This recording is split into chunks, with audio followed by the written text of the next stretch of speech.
Hey guys, welcome everyone. कैसे हैं आप सब? बढ़िया बढ़िया होंगे ऐसे मैं उम्मीद करता हूँ। अब जो है हम बात करेंगे कॉस्ट एंड मैनेजमेंट अकाउंटिंग की थ्योरी पार्ट की। थ्योरी क्यों इम्पोर्टेंट है? सबसे पहले तो ये समझिए कि थ्योरी क्यों इम्पोर्टेंट है। कॉस्ट एंड मैनेजमेंट अकाउंटिंग क्योंकि एक प्रैक्टिकल सब्जेक्ट है, तो हो सकता है कि क्वेश्चन ऐसा पूछा जाए जो ज़्यादा टाइम कंज्यूमिंग हो। अगर समय लेने वाला हो तो उस केस के अंदर कॉस्ट की जो थ्योरी है वो आपको बचेगी। ठीक है सर, पहली बात तो ये समझ आ गई हमें, कोई दिक्कत वाली बात नहीं। दूसरा, प्रैक्टिकल या तो आता है या प्रैक्टिकल नहीं आता है। थ्योरी अगर आप थोड़ा सा ढंग से कर लेंगे तो थ्योरी का क्वेश्चन जो है वो गलत नहीं करोगे। रीजन क्या है? कॉस्ट एंड मैनेजमेंट अकाउंटिंग की थ्योरी बेहद आसान है, बेहद आसान है। रीजन क्यों? देखिए, क्योंकि यहाँ थ्योरी ऐसा नहीं है कि कुछ अलग कहेगी। यहाँ पर थ्योरी वही कहेगी जो आपने प्रैक्टिकल के अंदर जो सीखा है ना, उसी के बारे में बात की जाएगी। जो आपने प्रैक्टिकल के अंदर जितना सीखा है उन सब के बारे में यहाँ बात होगी। तो क्योंकि प्रैक्टिकल चीजें जो हम देख चुके हैं, तो उस केस के अंदर थ्योरी जो आपके लिए बहुत आसान से हो जाएगा। यहाँ पर ऐसा नहीं है कि आपको कुछ याद करना होगा। जैसे ब्रेक इवन पॉइंट जो वो देख रखा है आपने कैसे कैलकुलेट होता है, तो ये वही बता रहा है कि ऐसे कैलकुलेट होता है, जो कि आपको पता है कि ये कैसे कैलकुलेट होता है। ठीक है सर, ये दूसरा कारण है। पहले तो टाइम बचाता, दूसरा जो है ये जो है मतलब आसानी से इसको हम क्रैक कर लेते हैं। तीसरा कारण और सबसे मुख्य कारण जो है वो यही है। मुख्य कारण क्या है कि ये आएगी, मतलब ये हर हाल में आएगी। ये ऐसा नहीं है कि कभी आएगी कभी नहीं आएगी, ये हमेशा ही आएगी। ये थ्योरी हमेशा ही पूछी जाती है। कॉस्ट के पेपर के अंदर थ्योरी पार्ट जो पूछा ही जाएगा, ये फिक्स है। तो इस वजह से भी आपके लिए महत्वपूर्ण हो जाता है। अब बाकी जो जगह हम पढ़ रहे थे यहाँ वहाँ और इसमें हम क्या करेंगे, थोड़ा सा अप्रोच के अंदर चेंज करेंगे। अप्रोच में क्या चेंज करेंगे? बाकी जगह हम शॉर्ट नोट से पढ़ रहे थे, यहाँ पर हम क्या करेंगे, जो हमारे फुल फ्लेज जो नोट्स हैं उनसे पढ़ेंगे। जो हमारे फुल फ्लेज नोट्स हैं उससे पढ़ेंगे, मतलब जो स्टडी मटेरियल जो है सी इंस्टीट्यूट का पहला चैप्टर जो है उसको हम बेस लेके उसके हिसाब से पूरा का पूरा जो है वो पढ़ेंगे। समरी नोट्स फिर बाद में डिस्कस करेंगे, ताकि आपको एक बार रिवीजन हो जाए और थ्योरी आपकी अच्छे से हो जाए। पूरे डिटेल में पढ़ने से फायदा ये होगा कि आपको थ्योरी जो है वो, क्योंकि ये ऐसा है कि भाई जितना ज़्यादा बार आप सुनोगे उतना ज़्यादा आपको ये याद होगा। क्लियर है? तो हम इस वजह से इसको पहले पढ़ेंगे। कैसे? पूरा पढ़ेंगे, पूरा जो है वो थ्योरी पढ़ेंगे। मतलब लाइन बाय लाइन तो नहीं पढ़ेंगे जैसे जो इम्पोर्टेंट है, क्योंकि मेरे लिए ये चैप्टर में ये जो लाइन है वो मैं कम से कम 100-150 बार पढ़ रहा हूँ, तो मुझे पता है कि कौन कौन सी लाइन जो आपको पढ़ानी है। उस हिसाब से पढ़ेंगे और लास्ट के अंदर हम क्या करेंगे, समरी कर देंगे, ताकि एक बार आपका और रिवीजन हो जाए, ताकि आप और बढ़िया से परफॉर्म कर पाओ। क्लियर है? अगर आप हमारे पास आए हैं तो हम आपको निराश नहीं करेंगे, आपको जितना बेहतर दे सकते उतना बेहतर देंगे। क्लियर है? आइए भाइयों, हम आते हैं हमारे स्क्रीन पे। देखिए, एकदम मस्त चकाचक introduction to cost and management accounting. देखिए, इसके अंदर हमें क्या पढ़ना है? Objectives of cost and management accounting, scope of cost and management accounting, relationship of cost and management accounting with other discipline, मतलब कि कॉस्ट एंड मैनेजमेंट अकाउंटिंग जो है इसका बाकियों के साथ कैसा रिश्ता है। बाकियों के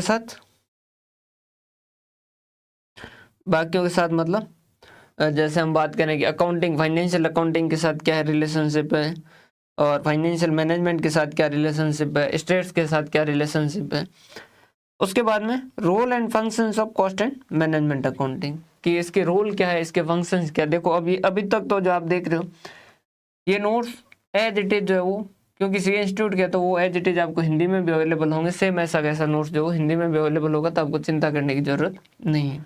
एक बार आप यहाँ से समझे, मैं आपको पूरा का पूरा समझाऊंगा। आप चाहे किसी भी मीडियम में, हिंदी माध्यम है या इंग्लिश मीडियम है, आपको कोई भी प्रॉब्लम नहीं आएगी।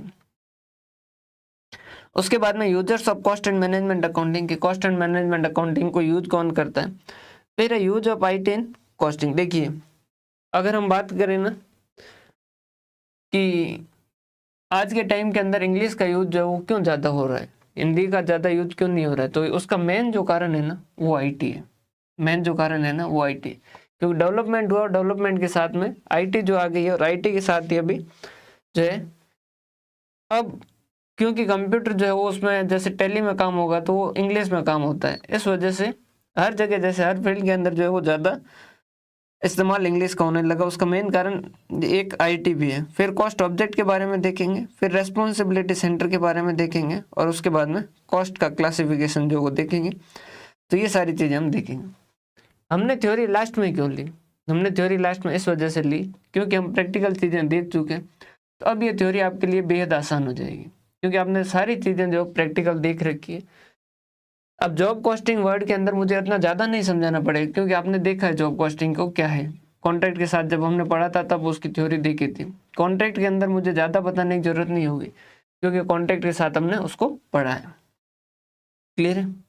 तो हम इंट्रोडक्शन की बात करते हैं। तो सबसे पहले ये यहाँ पर उन्होंने लिखा है मिशेल ई पोर्टर जो था, उन्होंने क्या किया था, अपनी एक जेनेरिक कंपैरेटिव स्ट्रेटेजी जो थी वो दी थी, और उसके अंदर उन्होंने क्या कहा था, कॉस्ट लीडरशिप जो है वो एक बेसिक कंपोनेंट बताया। देखिए उन्होंने क्या कहा था कि कोई भी कंपनी जो है, समझिएगा, कोई भी कंपनी जो है अगर उसे हिट होना है तो उसके पास तीन में से कोई एक चीज़ होनी चाहिए। हमने कहा तीन में से क्या, कौन कौन से तीन चीज़? उन्होंने कहा पहला है जो प्रोडक्ट डिफरेंशिएशन, मतलब कि आपका प्रोडक्ट ऐसा होना चाहिए जो औरों से अलग हो। मतलब सर कैसे? मोबाइल बहुत सारे मोबाइल हैं, क्लियर है, लेकिन एक एप्पल का मोबाइल जो है उसने क्या किया, अपने प्रोडक्ट को इस तरीके से डिफरेंशिएट किया। अब कोई वीवो लेके बैठा है और कोई रेडमी लेके बैठा है, कोई ओप्पो लेके बैठा है, तो आप उसमें से ऐसा नहीं कहोगे ओ ये तो ओप्पो वाला है, ये वीवो वाला, ये रेडमी वाला, नहीं। लेकिन जैसे ही कोई आईफोन वाला आएगा कहेंगे यार ये तो आईफोन वाला है। समझ पा रहे हैं बात? क्यों उसने अपने प्रोडक्ट को इस तरीके से डिफरेंशिएट किया है कि भाई हाँ मेरा प्रोडक्ट जो है वो ये ऐसा है, मेरा प्रोडक्ट जो है वो सॉरी हाँ ऐसा ये अलग है। कि या तो आपको हिट होना है तो आपका प्रोडक्ट के अंदर प्रोडक्ट डिफरेंशिएशन होना चाहिए। हमने कहा कि सर ऐसा तो नहीं, हमारा तो नॉर्मली प्रोडक्ट है, और कुछ हो सकता है। तो उन्होंने कहा कि नीचे मार्केटिंग होता है, या फिर जैसे हम क्या कहते हैं, फोकस मार्केटिंग कहते हैं। ये क्या होता है कि आप पर्टिकुलर कस्टमर को फोकस कीजिए और उसके हिसाब से उनकी जो पर्टिकुलर कस्टमर की जो डिमांड है, उस कस्टमर की डिमांड के हिसाब से जो आप काम कीजिए। अभी ये क्या होता है, फोकस मार्केटिंग क्या होता है कि पर्टिकुलर किसी एक कस्टमर के पर्टिकुलर ग्रुप को जो है वो क्या करते हैं, टारगेट करते हैं। जैसे फॉर एग्जांपल समझिएगा, एक आपने कैमरा देखा होगा गोप्रो, जैसे एक जो है डीएसएलआर हर कोई खरीद सकता है, हर कोई खरीदता है, जिसको फोटोग्राफी का शौक है वो नॉर्मली हर कोई खरीदेगा, और किसी को नहीं भी शौक है तो भी फैमिली फोटोग्राफी के लिए डीएसएलआर खरीदेंगे। क्लियर है? वीडियो कैमरा भी हर कोई खरीदता, कोई दिक्कत वाली बात नहीं, सब खरीदते। लेकिन एक जैसे हीरो का आता है गोप्रो, अभी आप यूट्यूब पे कहीं पे भी देखोगे, या आप लगभग आज के टाइम में ऐसा कोई नहीं है जिसको पता नहीं हो, ट्रेवलर जो होते हैं वो यूज करते हैं। एक एक्शन कैमरा होता है, बहुत छोटा सा होता है। अभी वो जो कैमरा है वो टारगेट किया गया है। समझ पा रहे हैं बात? की ट्रेवलर जो होते हैं उनको घूमने के लिए क्या चाहिए, बाइक के साथ साथ, फास्ट बाइक चल रही है उसके साथ साथ जो है वो शूटिंग करते रहे, जिसमें डीएसएलआर वगैरह सारे फिट नहीं बैठ रहे, वो साइज के अंदर कॉम्पैक्ट होता है कि उसको आसानी से पकड़ा जा सके, उसके साथ आसानी से काम किया जा सके। अब गोप्रो जैसे नॉर्मल आदमी है वो खरीदेगा क्या? नहीं खरीदेगा। जो ट्रैवलर है वो खरीदेगा। समझ पा रहे हैं बात? तो ये जो होती है क्या होती है, फोकस मार्केटिंग, कि आपका प्रोडक्ट अगर इस तरीके का है तो फिर आप आराम से चला सकते हो, आपको कोई भी प्रॉब्लम नहीं होगी। समझ पा रहे हैं बात? ठीक है सर, समझ लिया हम कि यहाँ पर पर्टिकुलर कस्टमर के एक ग्रुप को जो है वो टारगेट करके उनके हिसाब से हम क्या करते हैं, कुछ प्रोडक्ट जो है वो तैयार करते हैं।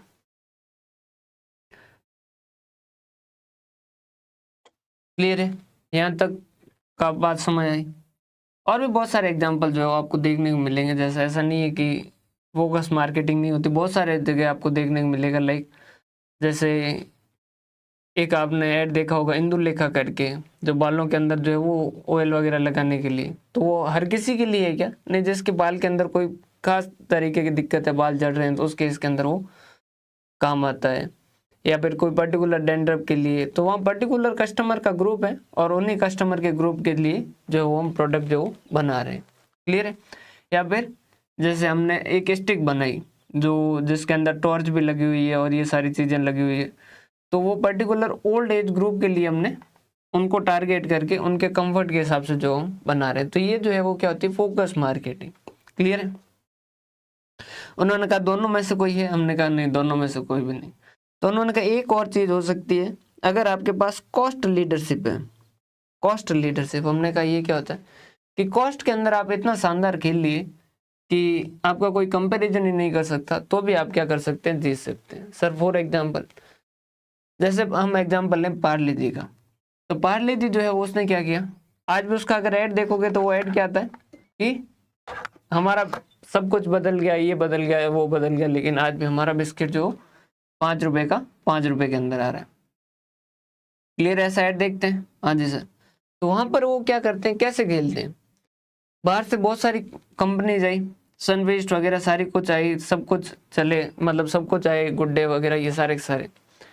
अब इन्होंने कंपटीशन के लिए भाई एक 5 रुपए में सेल कर रहा है तो पास में 5 रुपए में सेल करना होगा, तो ये सनफीस्ट और इन्होंने पूरी कोशिश कर ली, लेकिन वो 5 रुपए में सेल नहीं कर पा रहे थे, क्योंकि 6-7 रुपए तो उनकी कॉस्ट आ रही थी।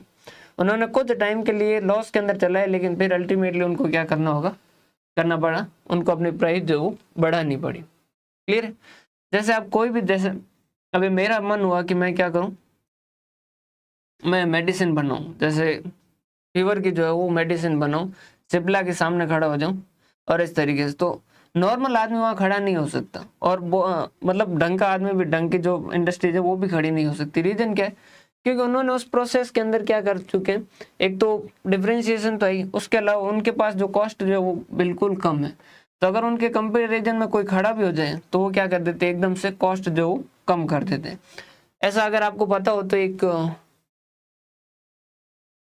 जो ये गाय और भैंसे होते हैं उनके लिए दूध के लिए एक इंजेक्शन आता है, जो फॉरेन की कोई कंपनी है, मुझे उसका नाम तो एग्जैक्टली पता नहीं, तो वो प्रोड्यूस करके सेल करते थे और यहाँ पर 200 रुपए में सेल करते थे। यहाँ पर किसी आदमी ने जो था ढंग का, उसने क्या किया, उसने पता किया कि यार ये 200 रुपए क्या है, इसको तो बनने में तो 10 रुपए ही लगते हैं, और एक्चुअल मेडिसिन के अंदर यही होता है 10 रुपए।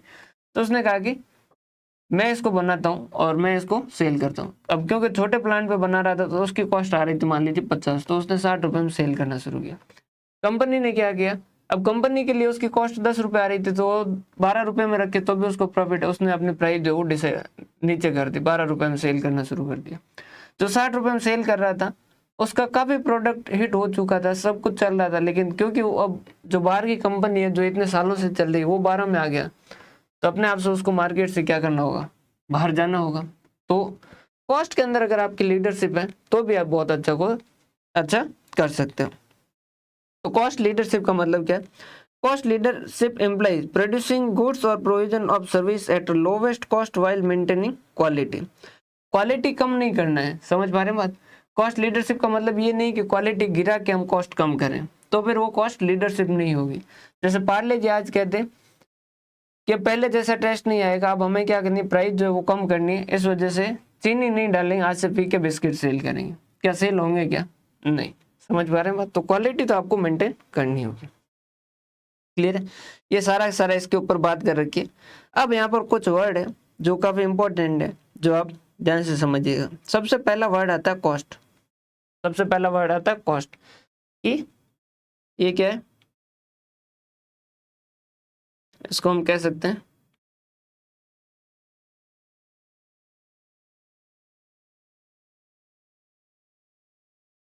कितने का खर्चा आया, how much expenditure we have to incurred for a particular product, वो क्या होगा, कॉस्ट होगा। देखिए दुनिया का नियम है, अगर आपके पास कुछ आएगा तो आपसे कुछ जाएगा। दुनिया का नियम है कि आपके पास कुछ भी आएगा तो आपसे कुछ न कुछ उसके बदले में जाएगा। जैसे मैं ये पेन खरीद के लाया, मान लीजिए 10 रुपए में, तो ये आया और इसके बदले मुझे 10 रुपए मेरे गए। तो जो रिसोर्सेज मुझसे जा रहे हैं वो मेरे लिए क्या है, कॉस्ट है। वो अमाउंट जो एक्सपेंडिचर का अमाउंट है वो क्या कहलाएगा मेरे लिए, cost. Cost is amount of resources given up in exchange of some goods और सर्विसेज। जो गुड्स और सर्विसेज में ले रहा हूँ उसके बदले में जो रिसोर्सेज मैं दे रहा हूँ, जरूरी नहीं मॉनेटरी हो, पैसा ही हो, ऐसा जरूरी नहीं। लाइक मैंने एक जो है वो हिमालयन गाड़ी ली, उसके बदले मैंने मेरी प्लेटिना और उसके साथ में 1 लाख रुपए दिए। तो यहाँ पर क्या है, इन दोनों को मैंने पे किया, तो ये दोनों जो रिसोर्सेज है वो मेरे से गए, पैसा गया, उसके अलावा मेरी प्लेटिनम गई है। तो ये जो दोनों रिसोर्सेज गए हैं ये क्या है, मेरे लिए एक तरीके का एक्सपेंडिचर है, और ये जो है इसकी जो नई चीज आ रही है हिमालयन, उसकी क्या हो जाएगी, कॉस्ट हो जाएगी। क्लियर है? ये क्या है, इसे हम अगर आसान भाषा में कहें, रणछोड़ दास झांझर वाली भाषा में कहें, तो वो क्या है, अमाउंट ऑफ एक्सपेंडिचर है। उसके बाद में कॉस्टिंग। कॉस्टिंग क्या है, देखिए जैसे मुझे ये पेन जो है वो 10 रुपए में सेल करनी है। अब मैंने कहा 10 रुपए में, कोई आया और उसने पूछा 10 रुपए में क्यों सेल कर रहे हैं, मैंने कहा कि इसको बनाने में 8 रुपए लगे, 2 रुपए का मुनाफा, 10 रुपए में सेल करना है। हमने कहा कैसे पता किया तूने कि 8 रुपए लगता है, तो उसने कहा देखो ऐसे ऐसे ऐसे ऐसे ऐसे ऐसे इस तरीके से मैंने कैलकुलेट किया कि ये 8 रुपए के अंदर बनी। क्लियर है? मैंने कहा मटेरियल जोड़ा, लेबर जोड़ा, ओवरहेड जोड़ा, ये जोड़ा, वो जोड़ा, और इस तरीके से मेरे 8 रुपए हुए। तो ये जो प्रोसेस है जिससे आपने पता किया कि इसके 8 रुपए लगे, उसे हम क्या कहते हैं, कॉस्टिंग कहते हैं। ये जो प्रोसेस है, अभी देखिए कोई लिखा हुआ हो नहीं लिखा हुआ हो ये कोई जरूरी नहीं है, जिस प्रोसेस से आपने पता किया ना कि 8 रुपए लगे इसके लिए, वो क्या है, कॉस्टिंग है। तो क्या है, costing is defined as the technique और प्रोसेस ऑफ असर्टेनिंग कॉस्ट। वो तरीके और वो प्रोसेस जिससे आप कॉस्ट का पता करते हो, उसे हम क्या कहते हैं, कॉस्टिंग कहते हैं। क्लियर है? तो ये जैसे पेन को 10 रुपए में खरीदा, तो 10 रुपए क्या हो जाएगी, कॉस्ट हो जाएगी। क्लियर है? हाँ जी सर। पेन को, जय इसको तो आप वैसे आसानी समझ ही रहे हो, तो इसमें आगे एग्जांपल लिखेंगे। टेक्निक और प्रोसेस, तो इसमें क्या है, टेक्निक और प्रोसेस ऑफ असर्टेनिंग कॉस्ट, या लिख ही देते हैं, जिससे आप पता करते हैं कि कितना खर्चा लगा। वो टेक्निक एवं प्रोसेस जो है वो क्या कहलाएगा, कॉस्टिंग कहलाएगा। हाँ जी सर, यहाँ तो हमें कोई दिक्कत नहीं है। अब देखिएगा कॉस्ट अकाउंटिंग, यहाँ कंफ्यूजन आता है, कॉस्टिंग और कॉस्ट अकाउंटिंग। देखो मुझे इस पेन को बनाने में 8 रुपए लगे, इसको मैंने कैलकुलेट किया, ये क्या कहलाएगी, कॉस्टिंग कहलाएगी। अब कॉस्ट अकाउंटिंग क्या है, यहाँ पर जरूरी नहीं है कि मैं इनको लिखूं या कैसे करूं। मैंने बैठे बैठे यहाँ बैठा हूँ, बैठे बैठे मैंने कहा कि यार इस पेन को कितने में सेल करूं। मैंने कहा मटेरियल का लगा 3, लेबर का लगा 3 और ओवरहेड लगे 2, टोटल हुए 8 रुपए जो मेरी कॉस्ट लगी। ये तो हो गई कॉस्टिंग। क्लियर है? कॉस्ट अकाउंटिंग क्या है, रॉ मटेरियल खरीदा, मैंने एंट्री की material control account debit to cash या सीएलसी, जो भी जिस तरीके का मेथड चल रहा है। तो ये क्या है, कॉस्ट अकाउंटिंग। यहाँ पर आप क्या कर रहे हो, रिकॉर्ड मेंटेन कर रहे हो। यहाँ पर आप क्या कर रहे हो, रिकॉर्ड मेंटेन कर रहे हो। और कॉस्ट अकाउंटिंग मतलब किसके रिकॉर्ड मेंटेन कर रहे हो, कॉस्ट अकाउंटिंग के रिकॉर्ड्स जो मेंटेन कर रहे हो। तो ये क्या है, the process of accounting for cost. Cost के लिए अकाउंटिंग करना वो क्या कहलाता है, कॉस्ट अकाउंटिंग कहलाता है। और तो अगर आपको पता हो तो हमने इसके ऊपर एक पूरा का पूरा चैप्टर जो है वो देखा। अब कॉस्ट अकाउंटिंग और कॉस्ट अकाउंटेंसी में फर्क देखिए। कॉस्ट अकाउंटेंसी क्या है, ये जो बड़ा एरिया देखिएगा, the application of costing and cost accounting principle method and technique to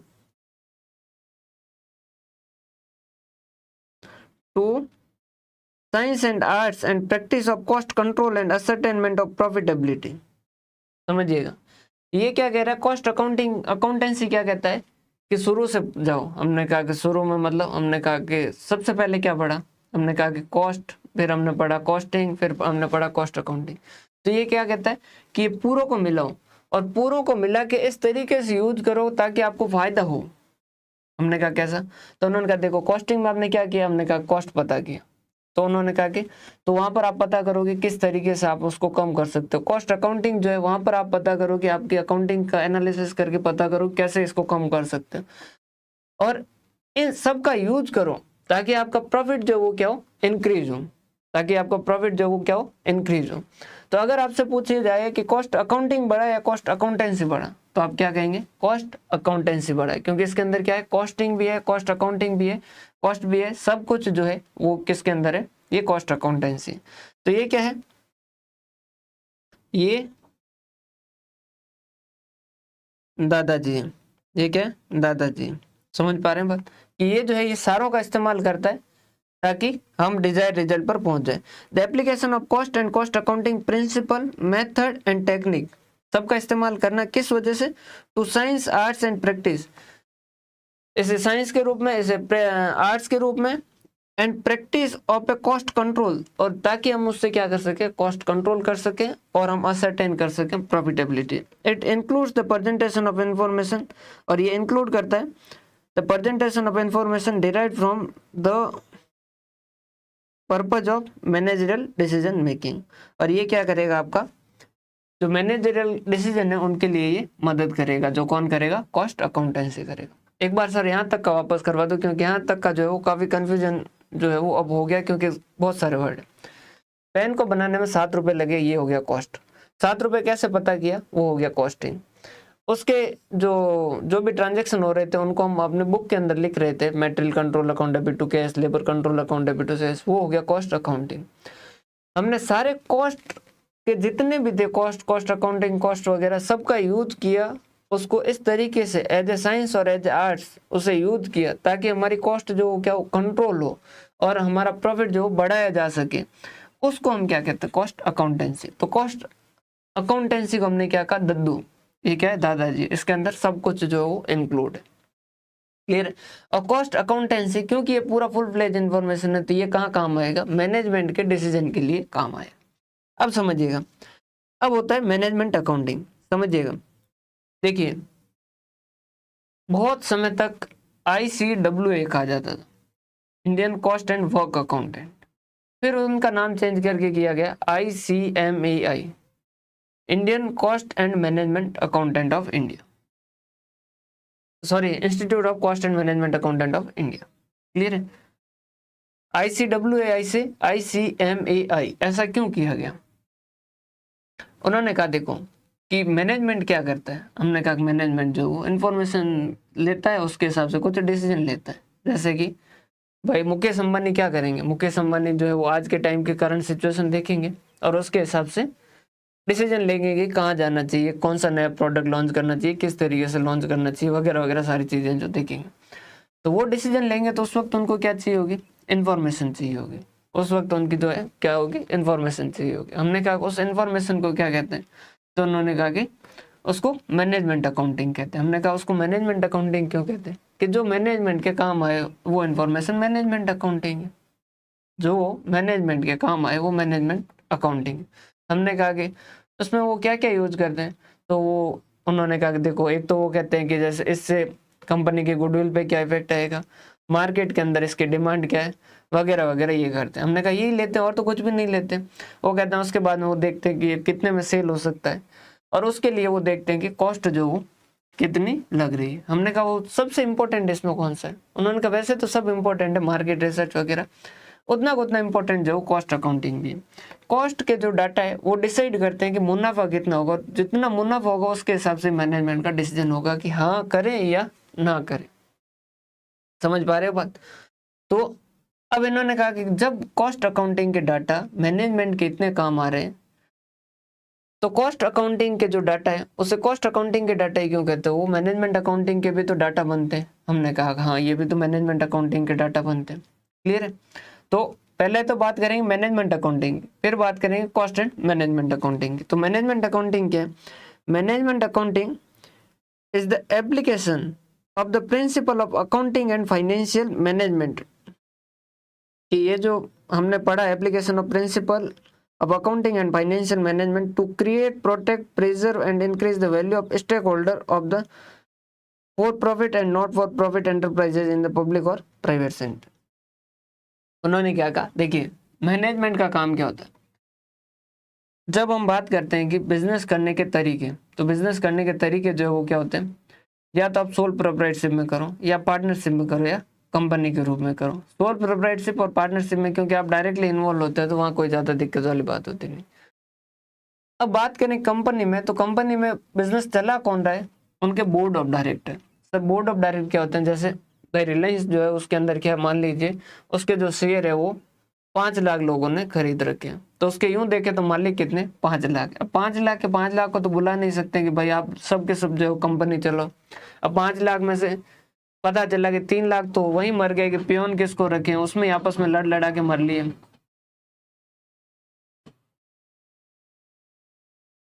तो फिर इस स्थिति में क्या किया जाता है कि मेंबर जो होते हैं, एक्चुअल मालिक तो शेयर होल्डर ही है क्योंकि पैसा तो उन्होंने लगा रखा है, वो क्या करते हैं कुछ लोगों को अपॉइंट करते हैं कि भाई आप हमारे बिहाफ पे क्या कीजिए, बिजनेस को रन कीजिए और हमें मुनाफा कमा के दीजिए। तो ये जो है ये क्या कहलाता है, मैनेजर। ये जो है क्या कहलाता है, मैनेजमेंट। इनके बोर्ड को हम कहेंगे मैनेजमेंट, और पर्टिकुलर जो है इनको चलाते हैं उनको क्या कहते हैं, मैनेजर। इनको मैनेज करना है बिजनेस को। ठीक है सर, कोई दिक्कत वाली बात नहीं। अब इनका काम क्या है, इनका काम है कि भाई हमें शेयर होल्डर को, अब उनकी वफादारी किसके प्रति, उनको पैसा कौन दे रहा है, शेयर होल्डर। तो उनका काम क्या है कि शेयर होल्डर को हम ज़्यादा रिटर्न दें। जो हमारे अंशधारक है जिन्होंने हमारे इस कंपनी में पैसा लगाया, हमारी कंपनी नहीं सॉरी, जो अंशधारकों की कंपनी में जिन्होंने पैसा लगाया अंशधारकों को, उनको जो शेयर होल्डर की कंपनी है उन्होंने शेयर होल्डर ने जो पैसा लगाया उस शेयर होल्डर के पैसों को डबल करने के लिए हमें एज एम्प्लॉय रखा गया। तो अब इनकी नैतिक जिम्मेदारी क्या बनती है कि वो क्या करें, उनके लिए वैल्यू जो वो बढ़ाएं। क्लियर है। तो ये क्या करेंगे, उसके लिए जो भी principal of accounting, financial management वगैरह जो है सारा का सारा इस्तेमाल करेंगे। क्लियर है। तो management accounting is a internal part of management function. ये मैनेजमेंट फंक्शन का एक अंदरूनी भाग है। अब मैनेजमेंट के लिए अगर आपने एक मूवी देख रखी हो तो यार उसका के मेनन की मूवी है जो कॉर्पोरेट है या ऐसा कुछ नाम है, अगर आपने देख रखा हो तो उसके अंदर वो जो होता है वो क्या करता है, दूध का प्रोडक्ट जो होता है, मतलब ये कोका कोला टाइप का प्रोडक्ट होता है, तो वो वहां पर ऐसा नहीं है कि वो सिर्फ कंपनी खुद की इन्फॉर्मेशन यूज करते हैं, वो पास वालों की इन्फॉर्मेशन भी यूज करते हैं कि कब जो है वो लॉन्च करने वाला उससे जस्ट पहले लॉन्च करें और इस तरीके का। समझ पा रहे हो। तो मैनेजमेंट के लिए बहुत सारी इन्फॉर्मेशन की जरूरत रहती है और वो जरूरत है वो क्या कहला रही है, management accounting. It assist management by provision of relevant information for planning, organising, controlling and decision making etc। ये मैनेजमेंट को मदद करती है उनके प्लान बनाने में, उनको ऑर्गेनाइज करने में, कंट्रोल करने में और डिसीजन मेकिंग के अंदर। क्लियर है। शायद कॉर्पोरेट नाम से ये मूवी, अगर आपके पास समय हो तो जरूर देखिएगा। जो ढंग की मूवी होती है, कुछ बिजनेस से रिलेटेड होती है, उनको जरूर देखिएगा। उसके बाद में आता है कॉस्ट मैनेजमेंट। उसके बाद में आता है कॉस्ट मैनेजमेंट। तो ये क्या है, कॉस्ट का मैनेजमेंट। अब देखिएगा, अगर आप अपने जीवन के अंदर देखेंगे ना, तो आप अपने जीवन के अंदर आपका जो है वो जीवन सक्सेसफुल है या नहीं है, वो सारा सारा किसके ऊपर है, आप अपनी लाइफ को मैनेज प्रॉपरली कर रहे हैं या नहीं कर रहे हैं। मतलब सर जैसे आप खेल के वक्त ये सोच रहे हैं कि यार पढ़ाई नहीं किया आप, या पढ़ाई के बारे में चिंता कर रहे हैं, और पढ़ते वक्त आप खेल के बारे में चिंता कर रहे हैं, मतलब आप एक अच्छे मैनेजर नहीं है। एक बढ़िया मैनेजर कौन सा है, जिस समय उसको जो काम करना है वो उस समय वो बेहतर तरीके से करे। क्लियर है। जब मैं खेलने जाऊं तब मैं यहाँ की चिंता नहीं करूं कि यार मेरा बिजनेस कैसा चल रहा है, ये कैसा वो कैसा, और कितना क्या करना है, यार ये तो करना ही बाकी था और मैं यहाँ खेलने आ गया। जब मैं खेल रहा हूँ मैं खेल रहा हूँ, जब मैं काम कर रहा हूँ मैं काम कर रहा हूँ, जब मैं मेरे काम के टारगेट बना रहा हूँ उस वक्त मैं काम के टारगेट बना रहा हूँ, और जब मैं खेल के टारगेट बना रहा हूँ उस वक्त मैं खेल के टारगेट बना रहा हूँ। जब मैं मैदान में हूँ मैदान में रहूँ। क्लियर है। जब हमें, और बात के अंदर ये भी प्रॉब्लम आती है, कई जो वो क्या करते हैं बहुत ज़्यादा वर्क एल्कोहलिक हो जाते हैं, तो वो क्या करते हैं पूरे दिन को काम करते हैं, ऑफिस में भी काम कर रहे हैं, घर में भी काम कर रहे हैं, बस काम ही काम कर रहे हैं, तो वो एक अच्छे मैनेजर नहीं है। जरूर वो बेशक पैसा थोड़ा ज़्यादा कमाएंगे, लेकिन लाइफ उनकी जो है वो वैसी नहीं होगी जैसे होनी चाहिए। वहीं पर एक जो आदमी है वो क्या करता है पूरे दिन एंजॉय करता है, उस केस में वैसे प्रॉब्लम आने वाली है, वो तो अब कहने ही क्या। क्लियर है। हाँ जी सर। तो वैसा ये क्या है, कॉस्ट का मैनेजमेंट। कॉस्ट को किस तरीके से मैनेज करें ताकि हमें ज़्यादा से ज़्यादा फायदा जो हो सके। It is the application of management accounting concepts, method of collection, analysis and presentation of data to provide the information needed to plan, monitor and control cost. ये क्या कहता है, कॉस्ट मैनेजमेंट क्या है? Application of management accounting concept, कि management accounting के जो भी कॉन्सेप्ट उनका करना, उनको यूज करना, method of collection, analysis and presentation of data. ये सारा किस वजह से कर रहे हो? To provide the information needed to plan, monitor and control cost. हमारा काम क्या है कि कंट्रोल कर सके कॉस्ट को, उसके लिए हम जो भी कर रहे हैं वो सारा का सारा क्या है? Cost management. समझ पा रहे हो? लाइक अभी जो हम बना रहे हैं पेन, वो इस क्वालिटी का पर्टिकुलर प्लास्टिक से बना रहे हैं। अब जो है वो नया वेरिएंट आ गया प्लास्टिक का, जो थोड़ा सस्ता है लेकिन क्वालिटी वाइज सेम है, तो हमें उसके लिए पर्टिकुलर इन्फॉर्मेशन, ये जो है ये क्या हो गया? कॉस्ट का मैनेजमेंट हो गया। समझ पा रहे हैं बात? मुझे लग रहा है कि मेरा तकिया कलम बन जाएगा। समझ पा रहे हैं आप मेरी बात? अब इसके बाद में ऑब्जेक्टिव्स ऑफ कॉस्ट अकाउंटिंग, कि कॉस्ट अकाउंटिंग जो वो क्यों किया जाता है। देखिए, जैसे आपसे एमसीक्यू पूछा गया कि बताइए कि प्राइम ऑब्जेक्टिव क्या है कॉस्ट एंड मैनेजमेंट अकाउंटिंग, और उन्होंने कहा कि कॉस्ट का पता करना, सेल प्राइस का पता करना, प्रॉफिट का पता करना, या कॉस्ट को कंट्रोल करना। प्राइम ऑब्जेक्टिव, सबसे पहला ऑब्जेक्टिव जिसके लिए कॉस्ट अकाउंटिंग को पढ़ा जाता है वो है कॉस्ट के बारे में पता करना। देखिए, कॉस्ट कंट्रोल और ये भी है, सारे सेल प्राइस भी है, समझ पा रहे हैं बात? ये सारे भी है, ये सब कुछ है, लेकिन सबसे पहला जो काम है भाई, मुझे जीवन में ये करना है, वो करना है, वो करना है, वो करना है, सब कुछ करना है, लेकिन मैं जिंदा हूं तब तक करना है। जब नहीं रहूंगा तब कुछ करना है क्या? नहीं। तो सबसे प्राइम जो चीज है वो इंसान के लिए क्या है? जिंदा रहना। कि भाई सुबह उठे, अगर जिंदा है तो एक बार भगवान को धन्यवाद कहे कि हाँ आज मैं जिंदा हूँ, तो आपके बाकी सारे काम होंगे। तो वैसा कॉस्ट अकाउंटिंग जो है उसका प्राइम ऑब्जेक्टिव अगर बात करें तो क्या? असर्टेनमेंट ऑफ कॉस्ट, कि सबसे मेन जो काम है वो क्या है? Ascertainment of cost. हमें पता करें कि कॉस्ट, सबसे मुख्य जो लक्ष्य है वो ये है, मुख्य उद्देश्य जो है वो हमारा ये है। क्लियर? फिर इसके बाद में बाकी, अब इसके अगर आपको ये पता होगा तो उसके बाद में आप क्या करोगे? सेल प्राइस भी पता कर पाओगे, प्रॉफिटेबिलिटी पता कर पाओगे, कॉस्ट कंट्रोल भी कर पाओगे, कॉस्ट रिडक्शन भी कर पाओगे। मतलब ये भी आपके टारगेट होंगे। Assisting management in decision making, और मैनेजमेंट को डिसीजन मेकिंग के अंदर मदद करना, ये भी सारा का सारा होगा। तो ये बाकी सारे काम है। तो सबसे पहले देखिए, ascertainment of cost, the main objective, जो मेन ऑब्जेक्टिव जो है, अपने पास हाईलाइट रहना यार, क्यों नहीं यूज कर रहे हैं?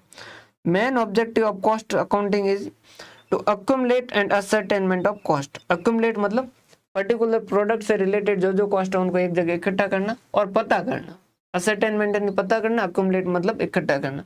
इस पेन से, पेन के लिए मटेरियल लगा, लेबर लगा, ओवरहेड लगा, इन सबको एक जगह इकट्ठा किया और पता किया कि कितना है, तो वो क्या कहलाएगा? Accumulation and ascertainment of cost. Cost are accumulated, assigned and ascertain for each cost object. हर एक कॉस्ट ऑब्जेक्ट के लिए जो वो अक्यूमुलेट, असाइन और असर्टेन की जाएगी। Accumulate, assign and ascertain for each cost object. Sir cost object क्या होता है? देखिए, वैसे तो आगे आएगा कॉस्ट ऑब्जेक्ट, लेकिन हमने बात की थी कॉस्ट ऑब्जेक्ट और कॉस्ट यूनिट। कॉस्ट ऑब्जेक्ट क्या है? वो कोई भी थिंग जिसके लिए हम क्या करते हैं? कॉस्ट जो वो इकट्ठा करते हैं, कॉस्ट का पता करते हैं, वो कॉस्ट ऑब्जेक्ट है। वो डिपार्टमेंट हो सकता है, वो कोई यूनिट हो सकता है, वो कोई सर्विस हो सकता है, वो कुछ भी हो सकता है। कॉस्ट ऑब्जेक्ट में भी unit, job, operation, process, department और सर्विस। क्लियर है? उसके बाद में determination of sale price and profitability. जब आपके पास कॉस्ट पता होगी तो आप उससे सेल प्राइस डिसाइड कर सकते हो। तो कॉस्ट का ऑब्जेक्टिव एक ये भी है कि मार्केट के अंदर जैसे दो चीजें होती है, एक तो प्राइस गिवर होते हैं और एक प्राइस टेकर होते हैं। सर प्राइस गिवर और प्राइस टेकर का मतलब क्या होता है? जैसे ये ऐसी पेन मार्केट के अंदर जो है बहुत सारी सेल हो रही है, तो उस केस के अंदर मैं क्या होऊंगा? Price taker. मेरा अगर प्रोडक्ट डिफरेंशिएट नहीं है तो उस केस के अंदर क्या होगा? Price taker. मतलब मुझे मार्केट से लेनी होगी, मार्केट में ऐसी पेन 10 में सेल हो रही है तो मुझे 10 में सेल करनी होगी। लेकिन जैसे मैंने बना दिया आईफोन 14 प्रो मैक्स अल्ट्रा, ऐसा बना दिया, ठीक है। अब ये जो है अभी तक कहीं पे है क्या? नहीं। तो इस केस के अंदर प्राइस जो है वो मैं मार्केट के अंदर दूंगा। समझ पा रहे हो? मार्केट के अंदर प्राइस दूंगा, तो मार्केट के अंदर प्राइस गिवर हूँ। तो कॉस्ट अकाउंटिंग क्या मदद करता है? Determination of sale price and profitability. Sale price decide करने में और प्रॉफिट जो है उसको डिसाइड करने में। सेल प्राइस पता है, कॉस्ट पता है, तभी तो प्रॉफिट कैलकुलेट कर पाओगे। हाँ जी सर, सही बात है। The cost accounting system help in determination of sale price and profitability of cost object. कि सेल प्राइस डिसाइड करने में मदद करता है जिससे हमें प्रॉफिट भी पता चलता है। In a competitive business environment, selling price are determined by the external factor, but cost accounting system provide basis for the price fixation and rate negotiation. देखिए उन्होंने लिखा है कि कंपटीशन के मार्केट के अंदर जो वो नॉर्मली प्राइस जो बाहर से देते हैं, लेकिन फिर भी प्राइस फिक्सेशन और नेगोशिएशन के अंदर ये काम जरूर आता है। क्लियर है सर? प्राइस नेगोशिएशन के अंदर कैसे, आपने सुना होगा, जैसे आप किसी शॉपकीपर के पास जाओ और आप उसको जैसे कपड़ों की दुकान में या घर के अंदर माताजी वगैरह के साथ कभी भी जाओ ना, तो आप दुकानदार के साथ जाइएगा और वहां उन दोनों का कन्वर्सेशन सुन लीजिएगा, आप आधी कॉस्ट अकाउंटिंग समझ लोगे।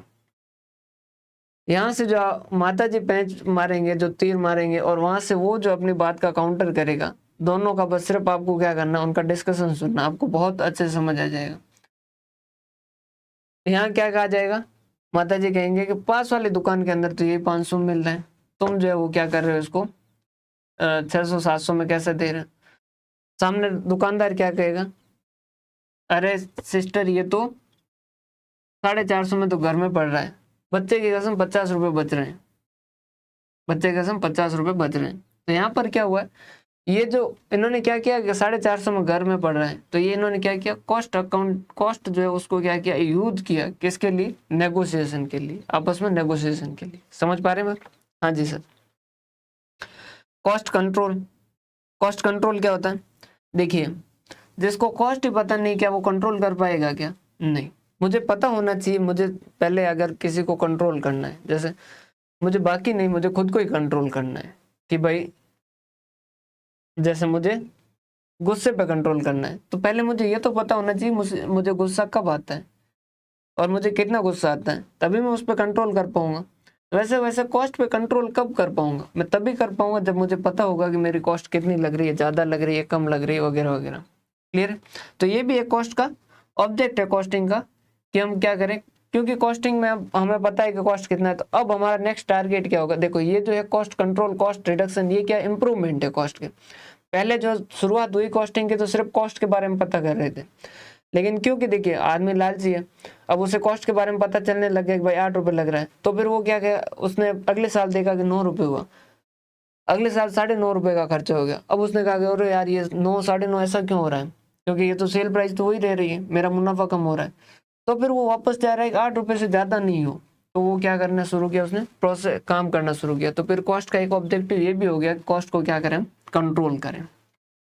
clear maintaining discipline in expenditure of one of the main objective of good cost accounting system. It ensure that the expenditure are पता नहीं क्या लिखा है with predetermined set standard and any variation from these set standard is noted and reported on continuous basis. वो कह रहा है कि हमें पता होना चाहिए कि स्टैंडर्ड क्या है, मतलब कितने रुपए लगने चाहिए, और उससे जब भी ज़्यादा लगे हमारे पास उसकी इन्फॉर्मेशन आनी चाहिए। तो एक्सरसाइज का control over the cost, following step are to be follow. क्या क्या करेंगे, देखो कॉस्ट को कंट्रोल करने के लिए सबसे पहले तो स्टैंडर्ड सेट कर लो कि भाई इस पेन को बनाने में कितने, पहले तो पता करो कितने लगते हैं, कि 8 रुपये लगते हैं, तो इसको सेट कर दो स्टैंडर्ड कि 8 रुपये ही लगने चाहिए। फिर एक्चुअल डाटा कैलकुलेट करो कि कितना लगा, कि सर 9 रुपये लगा। फिर आप पता करो कि ये ज़्यादा क्यों लगा, तो ज़्यादा तो सर इस वजह से लगा, तो उनको हटाने की कोशिश करो। ये क्या हो गया, कॉस्ट कंट्रोल हो गया। सर आपने तो स्टैंडर्ड कॉस्टिंग बता दिया, तो ये वैसा ही है, स्टैंडर्ड कॉस्टिंग एक कॉस्ट कंट्रोल का ही तरीका है। स्टैंडर्ड कॉस्टिंग कॉस्ट कंट्रोल का ही एक तरीका। ये कह रहा है determination of pre determine standard और रिजल्ट। पहले आप पहले का पता करो भाई, जैसे आप अपनी स्टडी कंट्रोल करना चाहोगे तो आप पहले प्लान बनाओगे, दिन के अंदर मुझे 6 घंटे पढ़ना है, फिर एक्चुअल पता करो कितने घंटे पढ़े, तभी तो आप कंट्रोल कर पाएंगे। फिर मेजरिंग द एक्चुअल परफॉर्मेंस का पता करो कि भाई कितना खर्चा लगाया, कितने घंटे का पढ़ाई की। उसके बाद में कंपैरिजन करो एक्चुअल का और स्टैंडर्ड का, और उसके बाद में जो वेरिएंस आए, जो डिफरेंस आए, उनके ऊपर क्या करो, एक्शन ले लो।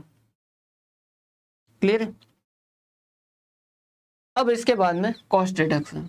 अब हमने क्या किया, 1-2 साल के अंदर कॉस्ट कंट्रोल अच्छे से कर लिया कि अब जो है हमारा 8 रुपये लग रहा है, 8 रुपये ही लग रहा है, और इसको देखो कॉस्ट कंट्रोल जो है उसके पास में लिख देते हैं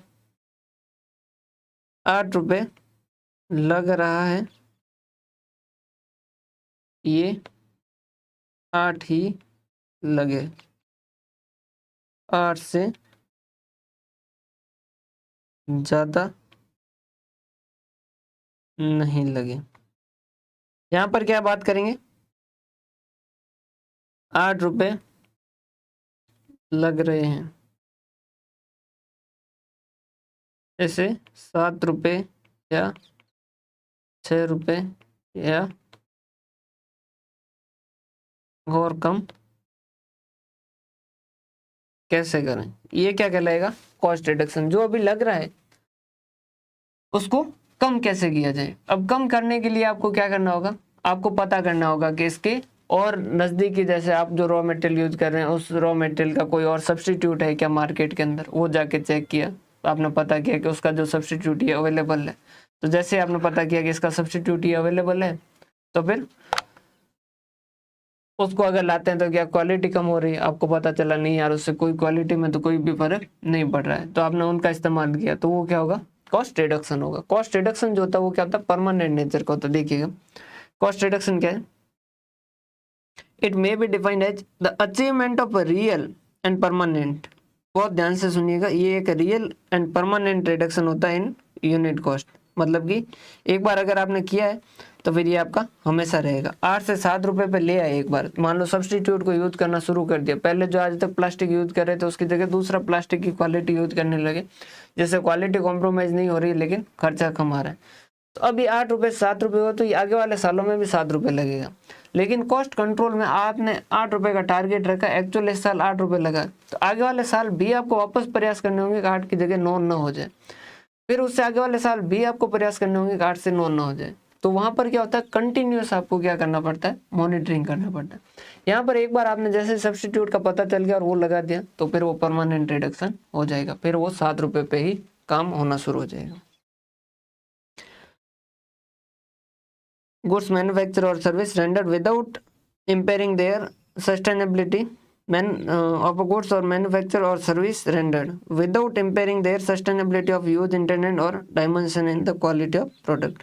वो कह रहा है क्वालिटी ऑफ प्रोडक्ट के अंदर यूज, क्वालिटी ऑफ प्रोडक्ट में चेंज नहीं होना चाहिए, जैसा वो प्रोडक्ट पहले इस्तेमाल हो रहा था वैसा वैसा इस्तेमाल होना चाहिए, उसका जो यूज पहले हो रहा था वो वैसा वैसा अभी भी यूज होना चाहिए। क्लियर है।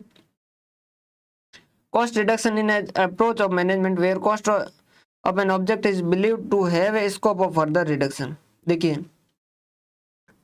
हमेशा जो है वो महत्वाकांक्षी लोग ही आगे जा पाते हैं। उसका कारण क्या है भाई, एक्चुअल के अंदर स्पिरिचुअल के अंदर हो सकता है वो आगे जाए नहीं जाए, मैं पैसों के मामले में बात कर रहा हूँ।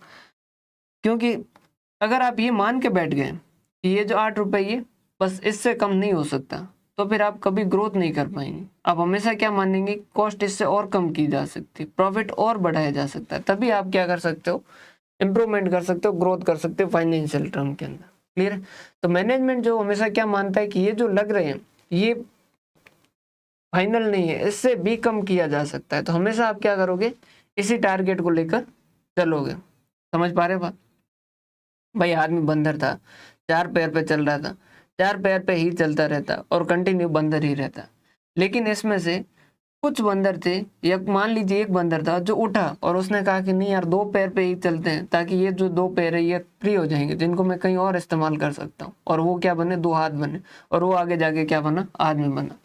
तो कॉस्ट रिडक्शन भी वैसा है, इसमें कंटिन्यूस इंप्रूवमेंट होते रहेंगे, इसमें कंटिन्यूस इंप्रूवमेंट होते रहेंगे। आप जितना कर सकते हो उतना कीजिए, आप ये मान के मत चलिए कि ये फाइनल है, इससे कम नहीं हो सकता, क्योंकि अगर इससे फाइनल मान लेते और कम नहीं होता तो चाइना कभी भी इतना डेवलप नहीं होता। चाइना जो है पूरा का पूरा किस पे खेला, कॉस्ट के ऊपर खेला, और वो आज दुनिया के अंदर एक बढ़िया पोजीशन के अंदर है। हालांकि अपने विरोधी है तो उसके हिसाब से हम उनकी डायरेक्ट तारीफ नहीं कर सकते, और हम उनसे आगे जाएंगे ये जरूर है, लेकिन अभी तक उन्होंने जो भी किया वो कॉस्ट कंट्रोल के, कॉस्ट रिडक्शन और कॉस्ट कंट्रोल के जरिए किया।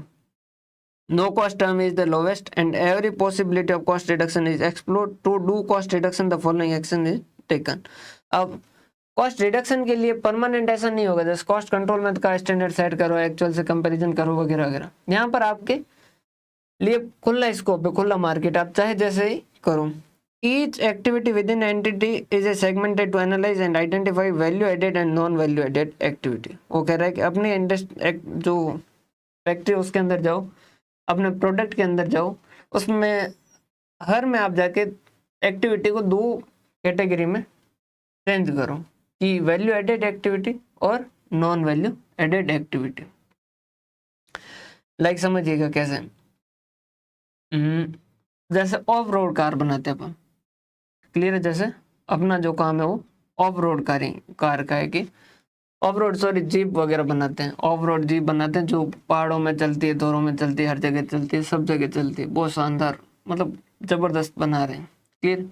अब उसके अंदर हमने कुछ फीचर्स जो है वो कैसे दिए, सिटी मोड दिया, उसके अंदर क्या किया, सिटी मोड दिया। अब वो जो सिटी मोड है वो हमने वापस एनालिसिस करवाया, रिसर्च करवाया, तो हमें पता चला कि जो ऑफ रोड वाले वो सिटी में चलाते ही नहीं है, बहुत रेयर चलाते हैं। अब उसके लिए अपनी कॉस्ट जो बहुत ज़्यादा लग रही, लेकिन उतना कस्टमर को उस पर फायदा ही नहीं है, क्योंकि कस्टमर उसका उतना यूज करता ही नहीं। कस्टमर जो है, जो ऑफ रोडिंग के लिए अलग से कार लेके बैठा है वो पैसे वाला है, सीधी सी बात है, तो उसने सिटी में चलाने के लिए अलग गाड़ी ले रखी है, तो उसके लिए वो जो है वो फीचर यूं ही जा रहा है, और अपने को उसके लिए इंजन जो वो ड्यूल करना पड़ा, और उसकी वजह से अपने बहुत सारी कॉस्ट लग रही है। अब हम अगर उस फीचर को हटा दें तो हमारे जो कॉस्ट है वो कम होगी, तो हमारी सेल प्राइस कम होगी, तो हमारे कस्टमर के पास ज़्यादा कम प्राइस में पहुंच पाएगा, क्लियर है। तो हम एक्टिविटी को इस तरीके से बाइफरगेट करके रिडक्शन कर सकते हैं। All non-value added activity are eliminated without affecting the essential character of the product or process. Value chain analysis, a strategic tool developed by Michel Porter, is one of the method to do value analysis. अब value chain analysis क्या है कि हर chain का जो है वो analysis करो कि वो कितना वैल्यू क्रिएट कर रहा है, जितना वैल्यू क्रिएट कर रहा है क्या उतना कस्टमर उसके लिए देने के लिए तैयार है या नहीं। अगर जितना वैल्यू क्रिएट कर रहा है कस्टमर उससे कम देने के लिए तैयार है, हटा डालो उसको, clear. Conducting continuous research and study to know the, और कंटिन्यू रिसर्च वगैरह करते रहो ताकि आपको और मिनिमम कॉस्ट पर जा पाए। तो थ्री फोल्ड एजम्पशन जो है वो इस तरीके से,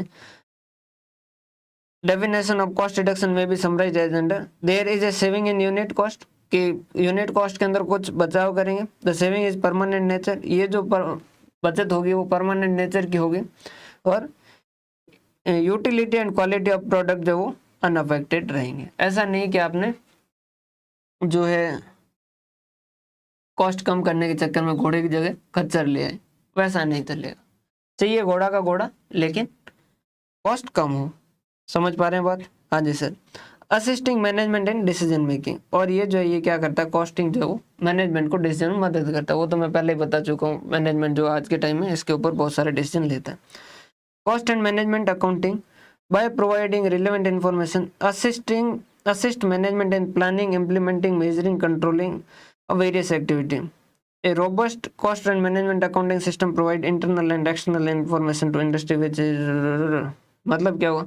अरे भाई सीधा देखो ना यार, आपको पता ही नहीं पेन कितने रुपए में बनेगा, क्या आप डिसीजन ले सकते हो कि सेल प्राइस क्या रखें? क्या आप डिसीजन ले सकते हो कि उस मार्केट में जाए या नहीं जाए? क्या आप डिसीजन ले सकते हो कि इसको कंटिन्यू करें या बंद कर दें? नहीं सर, पहले वो तो पता होना चाहिए। तो बस वही तो कह रहे हैं, ये थोड़ा इंपॉर्टेंट है। कॉस्ट कंट्रोल और कॉस्ट रिडक्शन के अंदर डिफरेंशिएट कीजिए, cost control and cost reduction के अंदर डिफरेंशिएट कीजिए।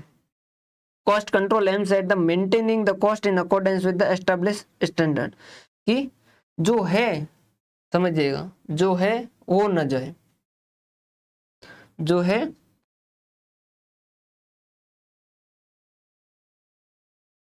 उससे ज्यादा नहीं, और ये क्या है, जो है उससे कम करो। Concern with the reducing cost, कि कॉस्ट को रिड्यूस करो। और यहाँ पर कोई स्टैंडर्ड नहीं है, यहाँ पर जो कॉस्ट कंट्रोल में स्टैंडर्ड होंगे उनके साथ कंपैरिजन होगा। यहाँ कोई स्टैंडर्ड नहीं है, यहाँ सिर्फ एक ही चीज़ है, क्वालिटी सेम रखनी, कॉस्ट कम करना, कैसे भी करो। समझ पा रहे बात? कोई भी तरीके से करो। जैसे आपने कोलगेट का एक एग्जाम्पल सुना होगा, वो सेल प्राइस से रिलेटेड है, तो उन्होंने क्या कहा कि भाई हमें सेल बढ़ानी है, और सारे जो मैनेजमेंट ट्राई कर रहे थे कुछ भी नहीं आ रहा था, और उनके जो एम्प्लॉय था उसने कहा कि आप एक काम करो, उसका जो मुंह है वो बड़ा कर दो, क्योंकि सुबह सुबह जब ब्रश करते हैं तो आदमी आधे से ज़्यादा नींद में रहता है, तो उसको कोई पता ही नहीं चलेगा और वो ज़्यादा कोलगेट कंज्यूम करेगा और ज़्यादा जल्दी खत्म होगा और जल्दी ज़्यादा सेल होगी। समझ पा रहे हो? तो वो कोई ऐसा स्टैंडर्ड नहीं है, वहाँ पर कोई ऐसा स्टैंडर्ड रूल के हिसाब से नहीं चल रहा। किसी भी तरीके से सेल बढ़ाने, वैसे किसी भी तरीके से कॉस्ट कम करनी, क्वालिटी सेम रहे। Cost control seeks to attain lowest possible cost, ये चाहते हैं कि lowest possible cost under existing condition. ध्यान रखिएगा, ये किसमें? एग्जिस्टिंग कंडीशन, जो आज की स्थिति है उसके हिसाब से जो कम से कम कॉस्ट है उसके ऊपर चलना, वो क्या कहलाता है? Cost control. और cost reduction recognise no condition as permanent, वो कहता कोई परमानेंट नहीं है, जो आया है वो जाएगा, यही सत्य है, सनातन मृत्यु परम सत्य। Since A change will result in lower cost, वो कह रहा है कि इस वजह से आप परिवर्तन कीजिए, परिवर्तन करोगे तो कुछ न कुछ कॉस्ट में कमी आएगी। ये हमेशा in case of cost control it emphasise on past and present. Past on present कैसे? स्टैंडर्ड कैसे सेट किया? पास्ट के हिसाब से। कंट्रोल कब कर रहे हो? आज कर रहे हो, तो ये पास्ट और प्रेजेंट के बारे में बात करेगा।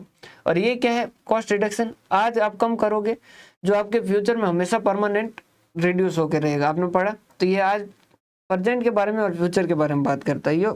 ये पास्ट और प्रेजेंट के बारे में, ये प्रेजेंट और फ्यूचर के बारे में। Cost control is a preventive function और cost reduction is a corrective function. देखिए, प्रिवेंटिव और करेक्टिव क्या होते हैं? वैसे तो आपने ऑडिट के अंदर इन दोनों वर्ड को बहुत अच्छे से सुना होगा। प्रिवेंट का मतलब क्या है? रोकना, जो हो उससे पहले उसको रोकना, वो क्या कहलाता है? प्रिवेंटिंग। जैसे पानी इकट्ठा रहेगा तो वहां पर मच्छर होंगे और वो मच्छर खाएंगे तो मलेरिया होगा। क्लियर है? तो पानी को इकट्ठा ना होने दें, ये क्या है? प्रिवेंशन है। ये क्या है? प्रिवेंटिव एक्शन है, कि हम होने से पहले रोक रहे हैं, वो क्या है? प्रिवेंटिव। लेकिन पानी रह गया और इकट्ठा हुआ, मच्छर हुए और वो खा गए। अब उसके बाद में जो में मलेरिया हो गया, हम हॉस्पिटल में गए, इलाज करवा रहे हैं, ये क्या है? Corrective action. समझ पा रहे हैं बात? तो कॉस्ट कंट्रोल क्या है? प्रिवेंटिव, मतलब कि आपके जो सेट टारगेट है उससे ज्यादा ना हो, उसके लिए हम क्या करते हैं? प्रिवेंटिव। और ये क्या? Cost reduction is corrective function, it operate even when the efficient control system exist. ये क्या है? ये उस वक्त भी चलेगा। समझिएगा, करेक्टिव का मतलब क्या है? उपचार। जो 8 रुपए उसको 7 रुपए करने के लिए उपचार, 7 जो लग रहा है उसको 6 करने के लिए उपचार। तो ये कह रहा है ये हमेशा चलता रहेगा। It operate even when efficient cost control system exist. आपके हिसाब से लग रहा है कि बहुत बेहतरीन तरीके से हमने कॉस्ट को कंट्रोल कर रखा, 8 रुपए सबसे बढ़िया है, लेकिन फिर भी कॉस्ट रिडक्शन चलता रहेगा। वो कहेगा नहीं, इसको 7 करेंगे, इसको 6 करेंगे। अगर आदमी रुक जाता ना कॉस्ट के अंदर, तो कभी 6 सिग्मा नहीं आता, कभी कीजन पॉलिसी नहीं आता। 6 सिग्मा क्या कहता है कि एरर जो है वो इतना मिनिमम कर दो, इतना मिनिमम कर दो कि फिर न के बराबर हो जाए, 0 के बराबर हो जाए। 0.0000 5 बार 0 करके ऐसा जो है वो 6 सिग्मा का चलता है, कि 5 बार तो पॉइंट के बाद में 0 हो, इतना एरर हो, मतलब कि 10 लाख के अंदर 6 या 3 ऐसा कुछ है, वो जो है वो क्या कहलाता है? 6 सिग्मा कहलाता है। आगे आएगा, उसको हम उसको भी डिस्कस करें। या फिर कीजन पॉलिसी, कंटिन्यूस इंप्रूवमेंट करो। Cost control ends with the target are achieved. Cost control खत्म हो जाएगा जैसे ही टारगेट अचीव हुआ। पिछले वाले साल के हिसाब से हमने कहा था इस साल पर यूनिट कॉस्ट 10 रुपए लगनी चाहिए थे, अब 10 रुपए की जगह 10 रुपए ही लगे तो वो क्या हो जाएगा? कॉस्ट कंट्रोल हो जाएगा, हमारा टारगेट कंप्लीट। आइए मस्ती से मस्त नींद लीजिए। क्लियर है? लेकिन कॉस्ट रिडक्शन वाले कभी भी नहीं सोएंगे। Has no visible end is the continuous process. और ये हमेशा सतत चलने वाला प्रोसेस है, ये हमेशा चलता रहेगा, चलता रहेगा, चलता रहेगा। क्लियर है? तो ये आपका बेसिक था। अब इसके बाद में हम कल जो है वो स्कोप ऑफ कॉस्ट अकाउंटिंग जो वो पढ़ेंगे। हंसते रहिए, मुस्कुराते रहिए और थ्योरी को बहुत अच्छे से कीजिए। बहुत बहुत धन्यवाद। और अगर आपको लेक्चर्स पसंद आ रहे हैं तो अपने साथियों के साथ जरूर साझा करें। बहुत बहुत धन्यवाद।